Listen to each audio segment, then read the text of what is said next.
सलाम, नमस्ते, सत श्री अकाल। मैं हूं रज़ा और आप देख रहे हैं रोज़ाग्राफी की इंटरनेशनल प्राइम टाइम रिपोर्ट, जिसके अंदर पूरी दुनिया की बड़ी बड़ी खबरें आसान और सिंपल भाषा में हम आपको बताते हैं। सबसे पहले बड़ी खबर आपको बता दूं कि पाकिस्तान को सीधा सीधा धमकी अब तालिबान के कमांडर ने दे दी है। पाकिस्तान और तालिबान के बीच रिश्ते काफ़ी ख़राब चल रहे हैं।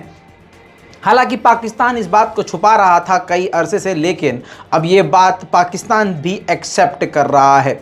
आपको बता दूं कि तालिबान के कमांडर ने सीधा पाक आर्मी को बॉर्डर पर ही खड़े होकर धमकी देते हुए कहा है कि हम अपनी ज़मीन पर चाइना की, अमेरिका की और भारत की अगर भी आर्मी हम ले आएँ, यानी तीनों देशों की आर्मी हम ले आएँ और हमारे बॉर्डर पर वो घूमने लगें, तो इससे तुम्हें कोई मतलब नहीं होना चाहिए।